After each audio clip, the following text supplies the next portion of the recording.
This is our second video on arithmetic sequences, so it will make a whole lot more sense if you watch the first video first. So continuing on, we did the first one and we talked about a lot of different stuff.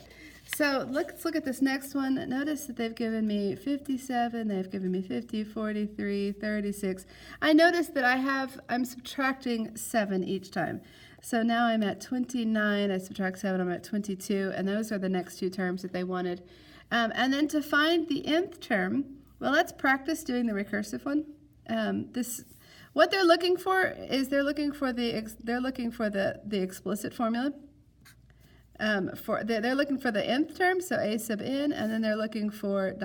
They're looking for the by they I mean me. Who am I kidding? And then they're looking for the 100th term. But the explicit formula is good practice. I lied. This is the recursive. The recursive formula is good practice, and it'll lead us to the other part. So you always have to tell me where to begin and what to do. So I'm beginning here, and then my nth term is going to be, I'm going to come to the term right before it, a sub n minus 1, and I'm going to subtract 7. Now this is my common difference, so to find this term, a sub n is going to be equal to a sub 1 plus n minus 1 times d. Watch the first video if this doesn't make sense.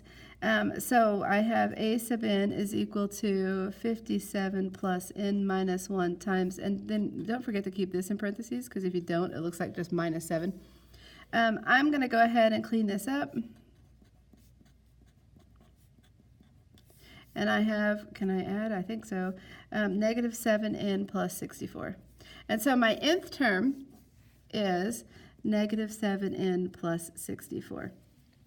And then my 100th term, notice I could find my 100th term if I wrote out all of them. And in order to do this formula, I need to know the 99th term.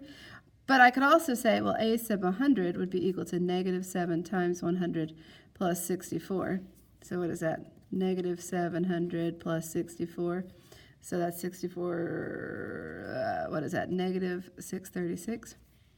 And so there is your 100th term, negative 636. So keep practicing some of these.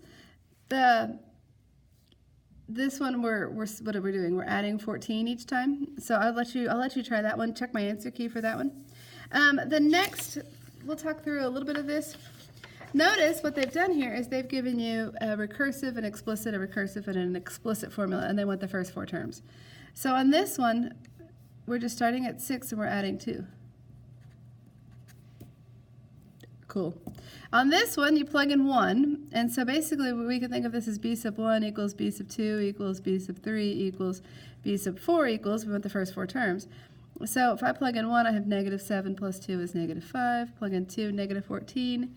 Plus 2 is negative 12. Plug in 3, negative 21 plus 2 is negative 19. I don't know that I said that correctly. I wrote it down correctly. Plug in 4, negative 28 plus 2 is negative 26. So if they want the first 4 terms, I don't usually write it this way. I would go ahead and do this. But whatever. And then here, we're doing the same thing as the first one. I'll let you practice these two yourself. I'll do the application in the next video.